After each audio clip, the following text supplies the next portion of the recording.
आत्ताची सर्वात मोठी बातमी तर भाजपमधून कोणकोणत्या वरिष्ठ नेत्यांना मंत्रिपद मिळणार आहे यात सविस्तर आपण बघणार आहोत।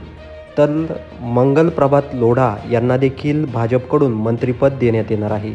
त्याचबरोबर गिरीश महाजन यांना देखील मंत्रिपद देण्यात येणार आहे। गिरीश महाजन यांना देखील मागच्या टर्मला देखील मंत्रिपद देण्यात आलं होतं, पण या टर्मला पण गिरीश महाजन यांची निवड मंत्रिपदासाठी झाली आहे। त्याचबरोबर जे भाजपचे प्रदेश अध्यक्ष आहेत चंद्रशेखर बावनकुळे यांना देखील भाजपकडून मंत्रिपद देण्यात येणार आहे। त्याचबरोबर रवींद्र चव्हाण यांना देखील मंत्रिपद देण्यात येणार आहे। त्याचबरोबर जे नितेश राणे आहे, नारायण राणे यांचे चिरंजीव, यांना देखील मंत्रिपदाची लॉटरी लागणार आहे।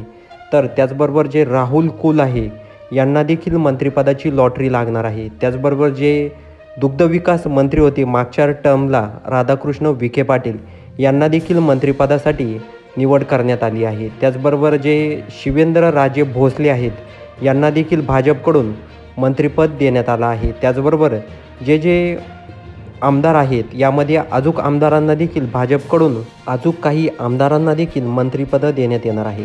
त्याचबरोबर जे गृहमंत्रीपद आहे हे देखील भाजप आपल्याकडे ठेवणार असं दिसत आहे, कारण त्या ठिकाणी जे एकनाथ शिंदे आहेत यांनी काल जे स्टेजवर नाराज होते अशी चर्चा सुरू होती, पण ते देखील गृहमंत्रीपदासाठी इच्छुक आहे। आता येणाऱ्या जो भाग आहे आणि मंत्रिपदाची शपथ कधी होती अजूनही काही तारीख डिक्लेअर झालेली नाही, पण या 8 ते 9 जणांमधून भाजप मंत्रिपद देणार आहेत। हा मंत्र्यांचा शपथविधी सोहळा कधी पार पडतो अद्यापही तारीख जाहीर करण्यात आलेली नाही।